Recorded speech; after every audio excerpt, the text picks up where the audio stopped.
काफ़ी मास्टर्स ने डाटा, तो मास्टर टीचर का ही फ़ोन था कि कोई दूसरा कोई फ़ोन किया था? ये जो बात है, ये मेरी जो सास हैं वो ये पूरा प्लॉट गढ़ती हैं। वो चाहती हैं कि सुंदर हमसे दूर हो जाए, हॉस्टल चला जाए, जिसके लिए मैं मना कर देती हूँ। पहले के सीक्वेंस में आपने ये देखा होगा कि केशव उसको भेजना चाहता है और मैं उसको भेजना नहीं चाहती। तो वो इस तरह का कुछ प्लान रचती हैं कि सुंदर बदतमीज़ी करे मेरे साथ और मैं खुद उसको हॉस्टल छोड़ाऊँ या उसको अग्री कर लूँ कि वो चला जाए हॉस्टल। यहाँ इस सीक्वेंस में वो खुद जानबूझ के तेल गिरा देती हैं और उसके बाद ये इल्ज़ाम सुंदर अपने सर पे ले लेता है, ये बताने के लिए कि हाँ मैं बदतमीज़ हो गया हूँ। तो मुझे बहुत गुस्सा आता है और मैं उसको, आपने देखा ही कि किस तरह से मारती हूँ, चांटा वांटा और डांटती हूँ उसको। हालांकि मैं उससे बहुत प्यार करती हूँ, पर मैं चाहती हूँ कि वो एक अच्छा बच्चा बन के रहे, पर सिर्फ इसलिए बेचारा कि वो उसके मम्मी पापा के बीच में झगड़ा ना हो, इस वजह से वो इस तरह से बदतमीज़ियाँ करता नहीं है। पर उसकी जो दादी है, मेरी सास, वो इस तरह से कुछ ना कुछ रच देती है जिसका इल्ज़ाम वो अपने हमेशा सर पे ले लेता है बेचारा। सुनने में आया कि अब जो सुंदर को डांट रहे, तो टीटू के जो डैडी है वो बीच में आए, आपको समझा रहे कि जी डांटने से लड़का खराब हो जाता है। बिल्कुल। क्या है कि ताऊ जी हमारे घर के पिलर हैं और हर बारी जब भी कोई डाउन होता है, जब भी कोई डिप्रेशन में आता है या परेशान होता है, तो उसको संभालने वाले और समझाने वाले वही हैं।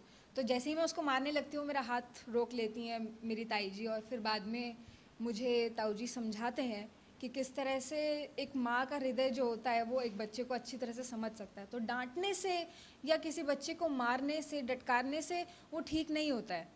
वो एक्सट्रीम स्टेज होती है। आपको सिर्फ उसका इस्तेमाल तभी करना चाहिए जब बिल्कुल हद सब पार हो जाए, नहीं तो उससे पहले हमेशा प्यार से बच्चे को समझाकर, उसके दिल की बात जानकर ही ये सब चीज़ें समझनी चाहिए कि उसको परेशानी क्या है। तो कहना चाहूँगी कि ये बहुत सैड बात है कि आप अपने बच्चों को मारते हैं। मेरे ख्याल से माएँ या जो बाप होते हैं कभी नहीं चाहेंगे कि वो अपने बच्चों को मारें। अगर आपने सच में उन्हें जन्म दिया है तो आप जानते हैं कि आप कितनी तकलीफ़ से, कितनी पीड़ा से गुजरे हैं उनको जन्म देने के लिए, और उनको एक अच्छा इंसान बनाना भी आपकी रिस्पॉन्सिबिलिटी है। और सच में ये बड़ा टफ़ जॉब है। आप इसको जिस तरह से हैंडल करेंगे उस तरह से वो बच्चा आगे निकल कर आएगा। एक अच्छा इंसान बनाना सच में बहुत बड़ी बात है इस दुनिया में। तो आप उसे प्यार से हैंडल करेंगे तो वो और अच्छा इंसान बन के आएगा। मारने पीटने से मुझे लगता है कि कोई भी बच्चा या इंसान हमेशा डीट हो जाता है, वो सुनना बंद कर देता है और रिबेलियस हो जाता है। तो प्यार करने से और अच्छा समझाने से वो एक अच्छा इंसान बनेगा। सुनने में आ रहा है कि शो में कवि सम्मेलन होने वाला, बताएंगे उस सीक्वेंस के बारे में? क्या सीक्वेंस चल रहा है, अचानक कवि सम्मेलन हो रहा है घर में? ये एक बड़ी मज़ेदार चीज़ है। आप जानते हैं ये तू मेरा हीरो जाना जाता है कॉमेडी के लिए, और कवि सम्मेलन जो हमारा हो रहा है वो भी कॉमेडी उसमें भरपूर है।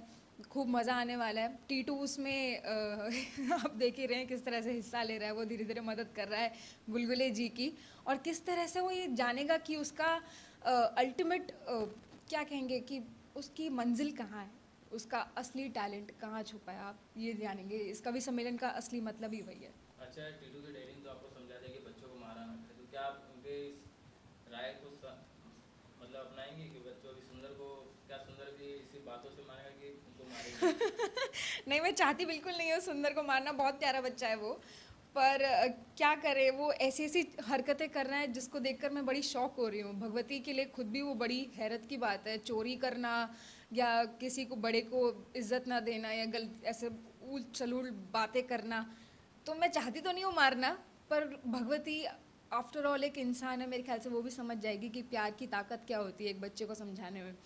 तो वो भी शायद मारेगी पीटेगी नहीं, पर धखार के देखते हैं ये ट्रैक किस तरफ लेके जाता है भगवती को, कैसे वो हैंडल करेगी सुंदर को। बट अल्टीमेटली वो प्यार इतना करती है कि वो समझ जाएगी कि उसका बच्चा बिल्कुल सही राह पे चल रहा था, उसने कुछ गलत नहीं किया था। अच्छा, शो में आगे क्या ट्विस्ट आएगा उसके बारे में कुछ बताएंगे कुछ? आगे ट्विस्ट इतना इंटरेस्टिंग है, मैं सच में नहीं बता सकती। वो इतना बड़ा सरप्राइज़ है कि हमको भी मतलब बताने से मना किया गया है। अब भी कोई ट्विस्ट का खुलासा हम लोग आपके सामने नहीं कर सकते, बट सच में बड़ा एक मज़ेदार, मतलब आप ये सोचो कि इस शो का जो बेस है टीटू की लेजीनेस, वो कहाँ जाने वाली है आपको थोड़ा थोड़ा हिंट मिल रहा होगा, तो आप देखते रहिए। अच्छा, दर्शकों से क्या कहना चाहेंगे जो आपके शो को देखते हैं, पसंद करते हैं, उनके लिए क्या मैसेज? बस उनको बहुत सच में थैंक यू बोलना चाहूँगी। इतना पसंद किया आप लोगों ने शो को, इसके हर कैरेक्टर को, और उतनी शिद्दत से हम लोगों ने उसे निभाया है। आप इसी तरह से देखते रहिएगा, और अगर आपको